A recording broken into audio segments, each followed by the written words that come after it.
दुनिया बिल्कुल बर्बाद हो चुकी है।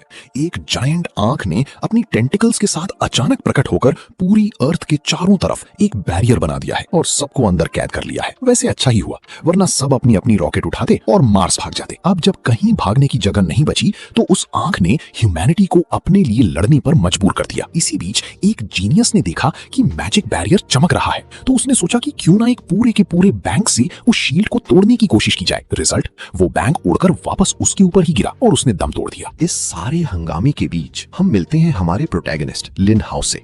उसे एक मैसेज मिलता है जिसमें एक स्पिन व्हील होता है। व्हील घूमा और वो लेजेंडरी पर जाकर रुका, जिसकी चांस सिर्फ 1% थी। उसका फोन अलग अलग रंगों से चमकने लगा और पता चला कि उसने 5 टैलेंट्स जीते हैं। अब इनमें से कुछ तो बिल्कुल बेकार थे। एक से किसी भी खाने का टेस्ट अमेजिंग हो जाता था।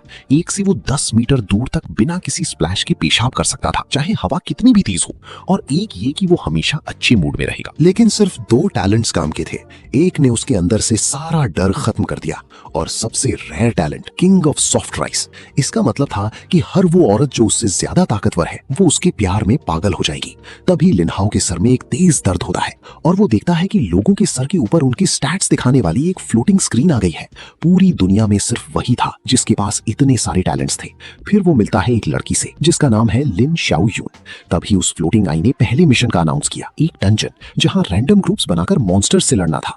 गुड न्यूज ये थी कि वहां मौत परमानेंट नहीं थी, लेकिन बैड न्यूज ये कि मरने का दर्द बिल्कुल रियल था। सबको टेलीपोर्ट कर दिया गया। हमारा हीरो लिन हाउ, जिसे यहाँ लियोन श्याओ कहा गया है, एक स्पाइडर मदर्स लेयर नाम की जगह पर 10 लोगों के साथ उतरता है। वो लोग डर के मारे कांपते हुए मॉन्स्टर की गुफा में घुसते हैं। तभी एक स्पाइडर अचानक कहीं से कूदती है और एक लड़की का सर एक ही झटके में उड़ा देती है। सब डर के मारे भाग गए और लिन हाउ अकेला रह गया। उसने लड़ने का फैसला किया और एक पत्थर उठाया, पर जैसे ही उसने स्पाइडर की तरफ देखा, वो स्पाइडर बड़ी क्यूट सी शक्ल बना रही थी और उसका स्टेटस फ्रेंडली दिखा रहा था। लिन हाउ उसे मार ही नहीं पाया। वो छोटी स्पाइडर उससे चिपकने लगी और तभी लिन हाउ को समझ आया कि ये उसके king of soft rice talent का कमाल है। ये मॉन्स्टर्स पर भी काम करता है। अब तो ये पावर बिल्कुल ब्रोकन यानी ओवर पावर्ड हो चुकी थी। लिन हाउ डंजन में आगे बढ़ा। रास्ते में लाशों के ढेर थे, पर स्पाइडर्स उसके पीछे पीछे उसकी गैंग बनकर चलने लगे। आगे जाकर उसे बॉस स्पाइडर मिली जो एक ट्रेजर चेस्ट के ऊपर सो रही थी। वो बिग बूटी स्पाइडर हाथ में एक साइथ हंसिया लिए उठी और थोड़ी कंफ्यूज थी, पर जैसे ही छोटी स्पाइडर्स लिन हाउ को उसके पास ले गईं, उसका टैलेंट बॉस स्पाइडर पर भी काम कर गया। अगला सीन थोड़ा अजीब था। स्पाइडर ने उसके कपड़े फाड़ दिए और लिन हाउ चिल्ला रहा था, पर उसने उसका मुंह बंद कर दिया कुछ क्वेश्चनेबल काम करने के लिए। खैर, जब ये सब खत्म हुआ, लिन हाउ ने वेब जाली के कपड़े पहने हुए थे और स्पाइडर अपनी लाइफ का सबसे बेस्ट दिन मना रही थी। लिन हाउ ने चेस्ट को टच किया और उसके दिमाग में गॉडेस अगाथा की आवाज आई। उसने लिन हाउ को पैसिफिस्ट तरीके से डंजन क्लियर करने पर बधाई दी। रिवॉर्ड में उसे एक गोल्डन क्लास बुक मिली, मॉन्स्टर कॉन्ट्रैक्टर। इसका मतलब था कि अगर उसकी स्पिरिट टारगेट से ज्यादा है तो वो किसी भी क्रीचर को टेम करके अपना पेट बना सकता है, बिल्कुल एक पोकेमॉन मास्टर की तरह। लिन हाउ ने इस पावर को बॉस स्पाइडर पर टेस्ट किया। उसे लगा मुश्किल होगा, पर उसकी स्पिरिट 8 थी और स्पाइडर की 6। कॉन्ट्रैक्ट होते ही वो खतरनाक स्पाइडर गायब हो गई और उसकी परछाई शैडो बन गई।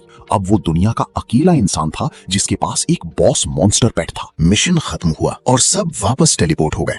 अगाथा ने बताया कि सब रिवॉर्ड्स उनके टर्मिनल्स पर भेज दिए गए हैं और अगर वो उसका नाम सोचेंगे तो एक सिस्टम विंडो खुल जाएगी। सब लोग अपना शॉप और सिस्टम चेक करने लगे, लेकिन हमारे प्रोटैगनिस्ट को किसी और की स्क्रीन नहीं दिख रही थी, क्योंकि उसका लेवल ही कुछ और था। एगाथा कहती है कि अब बिल्कुल वक्त बर्बाद नहीं करना है, क्योंकि फेज 2 शुरू होने में सिर्फ 1 घंटा बचा है और सबको अपने ग्रुप्स बनाने हैं। लिन हाउ थोड़ा मजाकिया मूड में एगाथा का सिस्टम विंडो खोलता है और देखता है कि वो बिल्कुल उसके सिस्टम जैसा दिख रहा है। वो चिढ़ते हुए मजाक करता है कि एगाथा ने उसका इंटरफेस कॉपी किया है और उसे उसकी इंटेलेक्चुअल प्रॉपर्टी की रिस्पेक्ट करनी चाहिए। तभी उसकी छोटी बहन सू यिन भागती हुई उसके पास आती है। वो लिन हाउ का हाथ पकड़ लेती है और काफी फिक्रमंद होती है। पूछती है कि कहीं उसे चोट तो नहीं लगी। लिन हाउ थोड़ा ऑकवर्ड होकर कहता है कि वो ठीक है, पर उसे महसूस होता है कि उसकी शैडो में छुपी स्पाइडर क्वीन को सू यिन का इतना करीब आना पसंद नहीं आ रहा। मतलब शैडो के अंदर से भी वो सब कुछ सेंस कर सकती है। खैर, लिन हाउ को पता है कि उसकी फेवरेबिलिटी हाई है और वो कॉन्ट्रैक्ट में है, तो वो कुछ गड़बड़ नहीं करेगी। वो अपना हाथ छुड़ाता है और सू यिन को याद दिलाता है कि गॉडेस ने कहा था कि कोई सच में नहीं मरेगा, इसलिए वो बिल्कुल सेफ है। सू यिन को थोड़ी शर्म आती है और वो कहती है कि उसे खुशी है कि लिन हाउ ने उससे पहले बात की थी। उसी वजह से उसे लड़ने की हिम्मत मिली, वरना वो कब की बाहर हो गई होती। सू यिन गर्व से पूछती है, भैया आपके कितने पॉइंट्स आए? मेरे तो 40 पॉइंट्स हैं। लिन हाउ ने अब तक चेक नहीं किया था। पर जैसे ही वो विंडो खोलता है वहां 0 पॉइंट्स लिखा होता है। उसे समझ आता है कि उसने एक भी मॉन्स्टर नहीं मारा, इसीलिए पॉइंट्स नहीं मिले। पर उसे ये बुरा लगता है कि डंजन क्लियर करने का भी एक पॉइंट नहीं मिला। सिस्टम थोड़ा अनफेयर लग रहा था। फिर वो अपनी रैंक देखता है, 3500। सुयिन उसे दिलासा देती है कि रैंक 3000 तक सब एवरेज है, तो शायद अगाथा अभी भी उसे पसंद करती है। तभी लिनहाओ की नजर रैंक 1 पर पड़ती है। वो था उनका बॉडीगार्ड वे ना सिर्फ नंबर 1 पर था, बल्कि उसने अपने नीचे एक पूरा ग्रुप भी बना लिया था। इस नई दुनिया में जिंदा रहने के लिए एलाइज, साथियों की जरूरत थी। सुयिन लिनहाओ का हाथ पकड़कर उसे अपने साथ घूमने के लिए ले जाती है। लिनहाओ थोड़ा कंफ्यूज्ड था। सुयिन वे से थोड़ी ही कमजोर थी, फिर उसके पॉइंट्स इतने कम क्यों हैं? उसे लगता है कि वे शायद आगे चलकर कोई मुसीबत खड़ी करेगा। वो दोनों एक गली में पहुंचते हैं जहां वे और उसके लोग पहले से इंतजार कर रहे थे। वे पलटता है और कहता है कि उसे मिस लिन से बात करनी है। वो कहता है, इस नई दुनिया में तुम्हारी पुरानी स्टेटस की कोई कीमत नहीं है। डंजन में तुम लोग मेरे आगे झुके थे, अब सिर्फ ताकत की चलती है। सुयिन को पहले ही शक था कि वे कुछ गड़बड़ कर रहा है। उसे पता चलता है कि डंजन में वे ने बच्चों और बूढ़े लोगों को स्पाइडर्स के लिए चारा की तरह यूज किया था ताकि वो खुद पॉइंट्स कमा सके। वे इस बात को बिना किसी शर्म के मान लेता है और कहता है कि उसे सिर्फ पावर चाहिए। वो सुयिन को ऑफर देता है कि वो उसकी औरत बन जाए और दोनों मिलकर गॉड्स और डीमंस के टॉप सर्वेंट्स बनेंगे। सुयिन उसे तुरंत रिजेक्ट कर देती है। वो कहती है कि बिना कानून के वे जैसे मर्द अपनी असली औकात दिखा रहे हैं। सिर्फ कुछ ही घंटों में वो पूरा सड़ चुका है। लिनहाओ उसका हाथ पकड़ता है और कहता है कि इन लोगों से दूर रहो, यही असली प्रॉब्लम है। वो प्रॉमिस करता है कि वो कभी वे जैसा नहीं बनेगा। वे लिनहाओ का मजाक उड़ाता है, 0 पॉइंट्स वाला फट्टू, अगर तुम्हें एक औरत के पीछे छुपना है तो तुम इस ताकत की दुनिया में रहने के लायक नहीं हो। सुयिन वे को डिस्कस्टिंग बोलती है और कहती है कि वो बदल गया है। वो लिनहाओ का हाथ पकड़कर वहां से निकलने लगती है, पर वे इतनी आसानी से हार मानने वाला नहीं था। वो कहता है कि ये सुयिन की चॉइस नहीं है। भले ही सिटी में मारना मना हो, पर वो उसे रोक तो सकता ही है। जैसे ही सुयिन लिनहाओ को लेकर भागने की कोशिश करती है, वे का एक आदमी उन पर झपट्टा मारता है और वो दोनों जमीन पर गिरकर दूर हो जाते हैं। वे सुयिन का मजाक उड़ाता है कि वो एक कचरे के साथ क्यों चिपकी हुई है। वो जानता है कि सुयिन अकेले बच निकल सकती है, पर वो लिनहाओ को छोड़कर नहीं जाएगी। वे का गुंडा कहता है कि इस लड़की का दिल बहुत नरम है, जो अभी भी एक लूजर को बचा रही है। वे ऑर्डर देता है, इस बच्चे को सबक सिखाओ। बिना ताकत की यहाँ कोई जिंदा नहीं बचता, इसे खत्म कर दो। एक आदमी थोड़ा हिचकिचाता है और पूछता है कि क्या मेन सिटी में किसी को मारना अलाउड है। वे उसे झड़क देता है कि गॉडेस ने ऐसा कोई रूल नहीं बनाया, और वैसे भी लिनहाओ के 0 पॉइंट्स हैं, उसकी मौत से किसी को फर्क नहीं पड़ेगा। लिनहाओ मासूम बनने का नाटक करता है और पूछता है कि क्या वो सच में एक बच्चे पर हमला करेंगे। उन्हें थोड़ा बुरा तो लगता है, पर वो कहते हैं कि वो सिर्फ ऑर्डर्स फॉलो कर रही हैं। सुयिन घबरा जाती है, पर कोई उसे पकड़ लेता है और कहता है, देखो अब तुम्हारा हीरो कैसे पिटता है। लेकिन लिनहाओ डरता नहीं है। वो सोचता है कि भले ही मारने की कोई पेनल्टी हो, पर वो उन्हें खुद को मारने नहीं देगा।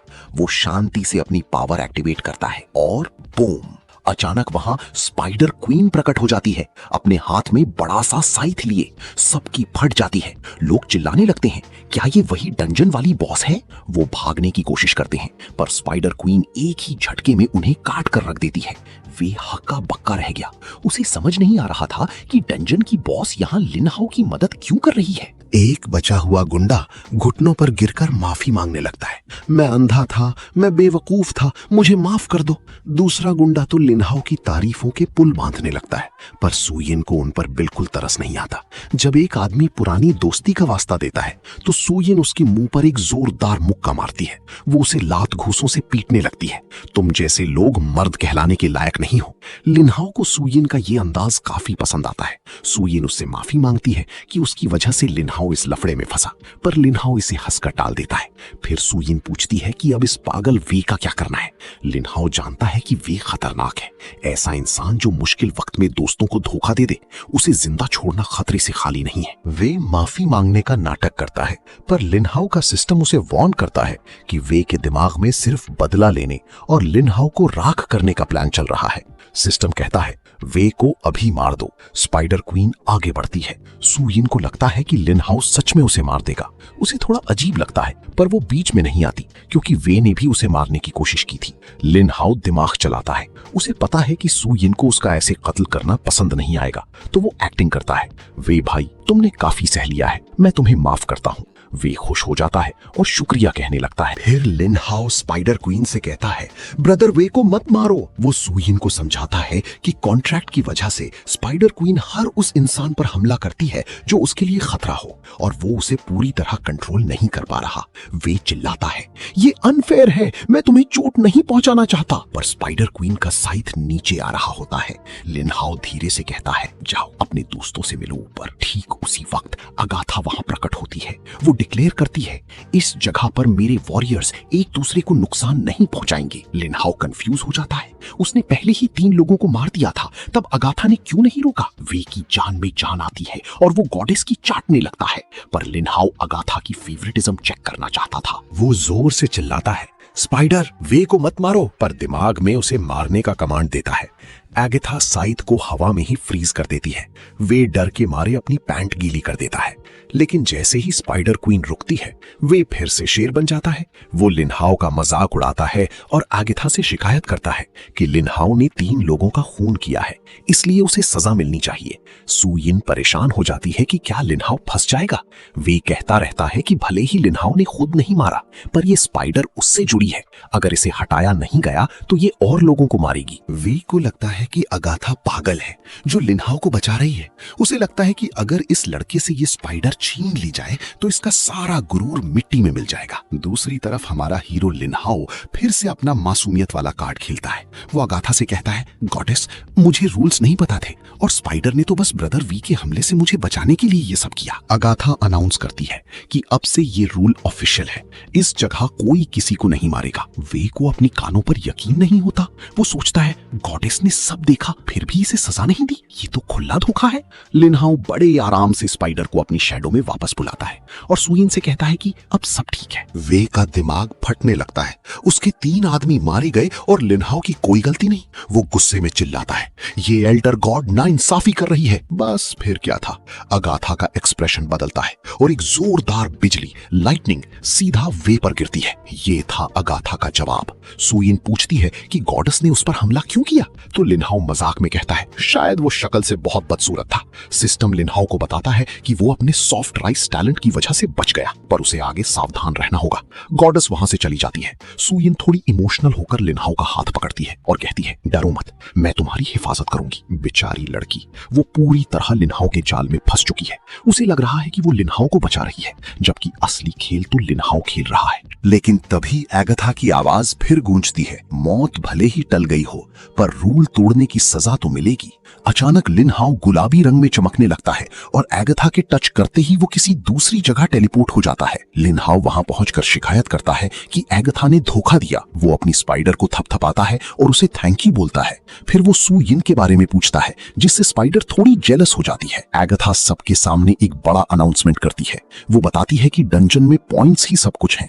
इस बार सिर्फ मॉन्स्टर्स मारने के पॉइंट्स मिले, पर अगली बार स्कोरिंग अलग हो सकती है। अब दुनिया में पैसा मनी खत्म हो चुका है, सब कुछ पॉइंट से मिलेगा, चाहे वो हथियार हो या पोशंस। अगाथा उन्हें अगले मिशन पर भेज देती है जो 2 महीने तक चलेगा। रूल ये है कि अगर 48 घंटे तक किसी ने कोई पॉइंट नहीं कमाया तो वो मिटा दिया जाएगा। और सबसे बड़ी बात, इस बार अगर मरे तो हमेशा के लिए मर जाओगी। सब लोग डर के मारे शॉप्स की तरफ भागते हैं, पर लिन हाउ परेशान है क्योंकि उसके पास तो 0 पॉइंट्स हैं। फिर उसके दिमाग में एक शैतानी आइडिया आता है, अगर मेरे पास पॉइंट्स नहीं हैं तो मैं उनसे लूंगा जिनके पास हैं। उसका टारगेट बनता है ब्रदर वाई। लिन हाउ की स्पाइडर वे को घेर लेती है। वे डर के मारे कांपने लगता है जब स्पाइडर उसे दीवार से चिपका देती है। वे को समझ आ जाता है कि अगर वे 48 घंटे तक यहाँ फंसा रहा तो सिस्टम उसे खत्म कर देगा।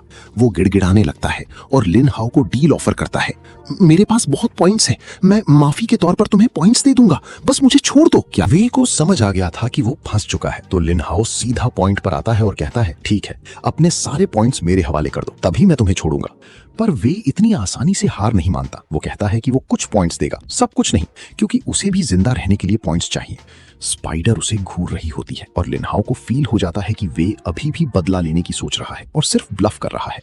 लिनहाओ उसे धमकाता है, अब ये तुम्हारी चॉइस नहीं रही, ये स्पाइडर मुझसे काफी अटैच हो गई है, हो सकता है ये तुम्हें हमेशा के लिए अपनी जाले में लपेट ले। वो मजाक में कहता है कि उसे आइटम्स खरीदने हैं ताकि वो इस स्पाइडर को कंट्रोल में रख सके। वे जब देखता है कि स्पाइडर खुशी खुशी अपनी ताकत दिखा रही है तो वो समझ जाता है कि उसका बचना मुश्किल है। वो गिड़गिड़ाकर डील करता है, सारे पॉइंट्स मत लो, वो तो मरने बराबर है, मुझसे 80 पॉइंट्स ले लो और मुझे जिंदा रहने दो। लिनहाओ मान जाता है और सिस्टम कंफर्म करता है, क्या आप वे से 80 पॉइंट्स एक्सेप्ट करते हैं? लिनहाओ तुरंत यस कर देता है। अब लिनहाउ सिस्टम की शॉप चेक करता है। वहां गियर, एक्सेसरीज, बुक्स और पोशन सब कुछ था।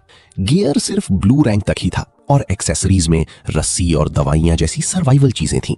पोशन सेक्शन में सिर्फ एक ही चीज थी, एडवांसमेंट पोशन। लिनहाओ अभी अपने पॉइंट्स वेस्ट नहीं करना चाहता था क्योंकि उसे नहीं पता था कि आगे क्या खतरा आने वाला है। इसलिए वो सिर्फ एक वॉच खरीदता है जो एक पोर्टेबल शॉप की तरह काम करती है, यानी वो कहीं भी बैठकर शॉपिंग कर सकता है। बुक्स सेक्शन में वो देखता है कि बाकी सारी बुक्स 200 पॉइंट्स की हैं और वो इतनी खास भी नहीं है। इसका मतलब जो मॉन्स्टर कॉन्ट्रैक्टर बुक उसे पहले मिली थी वो सच में बहुत ज्यादा कीमती है। उसने सीखा कि जब कोई स्टैट 9 तक पहुंच जाता है तो आगे बढ़ने के लिए एडवांसमेंट पोशन चाहिए होता है, पर एक प्रॉब्लम थी, बुक्स से स्टैट सिर्फ 17 तक ही बढ़ सकते थे, तो लोग लेवल 2 पर कैसे पहुंचेंगे? शायद मिशन रिवॉर्ड्स या ट्रेजर्स से? लिनहाउ का king of soft rice talent सिर्फ उन पर काम करता है जो उससे ज्यादा ताकतवर हो, और मॉन्स्टर कॉन्ट्रैक्ट्स के लिए स्पिरिट स्टैट का होना जरूरी है। इसीलिए वो अपना सारा फोकस स्पिरिट बढ़ाने पर लगाता है और एक लेवल 0 मेंटल ट्रेनिंग बुक खरीदकर मेडिटेशन शुरू कर देता है। तभी कोई उसे डिस्टर्ब करता है। एक अनजान आदमी अपना बिजनेस कार्ड देते हुए अपना इंट्रोडक्शन देता है, ज़ेंशी, एक सेकंड हैंड घर बेचने वाला सेल्समैन। लिनहाओ हैरान था कि इस तबाही वाली दुनिया में कोई कार्ड क्यों बांट रहा है। ज़ेंशी कहता है कि ये बस उसकी पुरानी आदत है और वो चाहता है कि लिनहाओ उनके ग्रुप में शामिल हो जाए। सिस्टम वॉर्न करता है कि ये सेल्समैन है, ये 10,000 बार मना करने पर भी पीछा नहीं छोड़ेगा। लिनहाओ मना कर देता है कि वो अपनी बहन के साथ है। तभी पीछे से एक बंदा आता है और ज़ेंशी को डांट कर भगा देता है। लिनहाओ सोचता है, इन लोगों के टैलेंट्स में क्या खराबी है, सब मुझे रिक्रूट क्यों करना चाहते हैं। वो मदद करने वाले आदमी को थैंक यू बोलता है। वो आदमी अपना नाम ल्यूक बताता है। लिनहाओ जब ल्यूक के स्टैट्स चेक करता है तो दंग रह जाता है। स्ट्रेंथ 6, कॉन्स्टिट्यूशन 6 और बाकी स्टैट्स भी एकदम बैलेंस्ड। ल्यूक पहले से ही बुक्स यूज कर रहा था, इसलिए वो काफी स्ट्रांग था। लिनहाओ अपना नाम बताता है और दोनों के बीच बातचीत शुरू होती है। ल्यूक के बैलेंस्ड स्टैट्स देखकर लिनहाओ समझ जाता है कि ये बंदा कोई मामूली खिलाड़ी नहीं है। वो ल्यूक से पूछता है कि क्या वो सेल्समैन उसे ठगने की कोशिश कर रहा था। ल्यूक कहता है, नहीं, वो बस लोगों को रिक्रूट कर रहा था। ल्यूक ये भी नोटिस करता है कि लिनहाओ ने इतनी कम उम्र में पोर्टेबल शॉप वॉच खरीद ली है और वो उसकी अक्लमंदी की तारीफ करता है। ल्यूक बताता है कि उसकी टीम किंग्स आर्मी में पहले ही 15 लोग जुड़ चुके हैं और वो चाहता है कि लिनहाओ भी उन्हें ज्वाइन करे। लिनहाओ का सिस्टम उसे वार्न करता है कि ल्यूक एक बहुत ही काबिल लीडर है, पर वो दूसरे मर्दों को शायद पसंद ना करे, इसलिए सावधान रहना। लिनहाओ बड़ी नम्रता से मना कर देता है और कहता है कि वो पहले अपनी बहन से बात करेगा। असल में लिनहाओ जानता है कि अपनी स्पाइडर के साथ अकेली हंटिंग करना ज्यादा आसान और फायदेमंद है। ल्यूक के जाने के बाद उसका एक आदमी, जो कि वही पुराना दुश्मन वे है, कहता है कि ये लड़का आगे चलकर खतरा बन सकता है। ल्यूक अपना ब्लू ग्रेड एलीट गियर निकालता है और बड़े गर्व से कहता है, फिक्र मत करो, अगर वो कोई प्रॉब्लम खड़ी करेगा तो मैं खुद उससे निपट लूंगा। वे मन ही मन खुश होता है कि ल्यूक जैसी टीम के साथ वो लिनहाओ से अपना बदला जरूर लेगा। इधर लिनहाओ अपनी स्पाइडर से बात करता है। उसे एहसास होता है कि उसने अब तक उसे कोई नाम नहीं दिया है। ट्रांसलेटर चेक करने के बाद वो उसका नाम रखता है लिटिल चर्प। नाम सुनते ही स्पाइडर इतनी खुश हो जाती है कि वो लिनहाओ को गले लगा लेती है। तभी सुयिन वहां पहुंचती है। वो लिनहाओ से माफी मांगती है और उसका हाथ पकड़कर उसमें एक चीज रखती है, एक एम्यूलेट। ये एम्यूलेट किसी भी जानलेवा हमले को रोक सकता है। लिनहाओ को थोड़ा ऑकवर्ड फील होता है क्योंकि उसने शॉप में देखा था कि इसकी कीमत 40 पॉइंट्स है। सुयिन ने अपने लगभग सारे पॉइंट्स उस पर खर्च कर दिए थे। वो उसे स्टे सेफ बोलकर चली जाती है। लिनहाओ लिटिल चर्प से कहता है कि अगर कभी सुयिन को मदद की जरूरत पड़ी तो वो जरूर आएंगे। अब मिशन का असली खेल शुरू होता है। जैसे जैसे ही बैरियर हटता है, लोग ब्लैक फ्राइडे सील की तरह आगे भागते हैं। लिन हाओ थका हुआ होने का नाटक करता है ताकि कोई उसकी असली ताकत ना जान सके। लोग उसे बोझ समझकर आगे निकल जाते हैं। जैसे ही सब दूर चले जाते हैं, लिन हाओ लिटिल चर्प को बाहर बुलाता है। लिटिल चर्प उसे अपनी गोदी में उठा लेती है और बिजली की रफ्तार से मैप पर दौड़ने लगती है। इतनी तेजी से पूरा एरिया एक्सप्लोर हो जाता है कि बाकी लोग हैरान रह जाते हैं। उन्हें मैप पर एक लंबी लाइन दिखती है जहां एक्सप्लोरेशन पॉइंट्स पहले ही खत्म हो चुके थे। लिन हाओ दिमाग लगाता है। 5 किलोमीटर कवर करने के बाद भी उसे सिर्फ एक पॉइंट मिला था। एक्सप्लोरेशन में पॉइंट्स बहुत कम मिल रहे थे और अब तक कोई मॉन्स्टर भी नहीं मिला था। इसका मतलब ये मिशन सिर्फ लड़ने का नहीं बल्कि जंगल में सरवाइव करने का भी था। लिन हाओ को 200 पॉइंट्स चाहिए थे एडवांसमेंट पोशन के लिए। तभी उसे कुछ दिखता है। पास ही गॉब्लिन्स का एक ग्रुप एक सुअर को रोस्ट कर रहा था। Forest goblin, strength 5। सिस्टम उन्हें इस मिशन के मॉन्स्टर सेट का हिस्सा बताता है। लिन हाओ को तो उन कमजोर गॉब्लिन्स में कोई इंटरेस्ट नहीं होता, पर लिटिल चर्प उन्हें खत्म करने के लिए तड़प रही होती है। तभी एक नया क्वेस्ट आता है, सारे फॉरेस्ट गॉब्लिन्स का खात्मा करो, 5 पॉइंट्स। अगर वो चुपके से हमला करते हैं तो गॉब्लिन्स में मचने वाली अफरा तफरी की वजह से बोनस पॉइंट्स भी मिलेंगे। लिन हाओ इशारा करता है और लिटिल चर्प पेड़ से उल्टा लटक कर नीचे आती है। वो दबे पांव जाकर उन गॉब्लिन्स पर हमला करती है जो खाने में मस्त थे। एक बड़ा सा स्पाइडर उनकी पीठ पर कूदता है और उन्हें संभलने का मौका तक नहीं मिलता। वो 2 गॉब्लिन्स को तुरंत मार देती है और बाकी भागने लगते हैं। लिन हाओ को 5 पॉइंट्स मिलते हैं, पर वो जानता है कि उन्हें छोड़ना सही नहीं है। लिटिल चर्प उन्हें अपने जाले में फंसा लेती है। लेकिन तभी मुश्किल शुरू होती है। गॉब्लिन्स के रीइंफोर्समेंट्स आ जाते हैं जो पहले से ज्यादा स्ट्रांग हैं और उनके पास तीरंदाज आर्चर्स भी हैं। लिटिल चर्प को अब दिक्कत होने लगती है। लिन हाओ सोचता है कि क्या वो मदद के लिए कूद पड़े, पर वहां मॉन्स्टर्स का ढेर था। उसे एहसास होता है कि छुपने से काम नहीं चलेगा क्योंकि उन्होंने पूरे गॉब्लिन्स के नेस्ट को छेड़ दिया था। वो अपनी वॉच में 2 चीजें देखता है, एक 10 पॉइंट वाला स्मोक स्क्रीन और एक 2 पॉइंट वाला टेलीपोर्टेशन स्क्रूल जो 10 सेकंड के मंत्र के बाद 1000 मीटर दूर सेफ जगह पहुंचा देता है। लिन हाओ स्क्रोल खरीदता है और काउंटडाउन शुरू करता है। जैसे ही 0 होता है, लिटिल चर्प और लिन हाओ वहां से गायब होकर सेफ जगह पहुंच जाते हैं। लिटिल चर्प काफी थक गई थी। वो आकर लिन हाओ को गले लगा लेती है। लिन हाओ उसे कंफर्ट करता है। फिर वो मैप चेक करता है और देखता है कि मॉन्स्टर जोन्स की वजह से एक्सप्लोरेशन बदल रही है। आगे बढ़ते हुए उन्हें एक गॉब्लिन फोर्ट्रेस दिखता है जो आधा खाली था। क्वेस्ट आता है, गॉब्लिन फोर्ट्रेस को तबाह करो। लिन हाओ खुश हो जाता है। वो शॉप से फायर डायनामाइट खरीदता है और पूरे किले में आग लगा देता है। आग से बचकर भागते गॉब्लिन्स को लिटिल चर्प काट डालती है। ऐसे ही वो 5 फोर्ट्रेसेस जलाकर 30 पॉइंट्स कमा लेता है। लेकिन इस हंगामे की वजह से लूक का ग्रुप वहां पहुंच जाता है। उनके साथ वी भी था जो टीम के आइटम्स यूज करके काफी स्ट्रांग हो गया था और बदला लेने की आग में जल रहा था। वी की स्पीड अब लिटिल चर्प की टक्कर की लग रही थी। सिस्टम वार्न करता है कि वी को जिंदा मत छोड़ो। वे मन ही मन प्लान बना रहा था कि वो मॉन्स्टर सप्रेशन ऑयल खरीदकर स्पाइडर को मार देगा, पर उसे क्या पता था कि लिटिल चर्प उसके ठीक पीछे है। एक ही पल में लिटिल चर्प वे का काम तमाम कर देती है। लूक और उसकी टीम डर से कांपने लगती है। वे जिसमें उन्होंने इतने रिसोर्सेज लगाए थे 1 सेकंड में खत्म हो गया।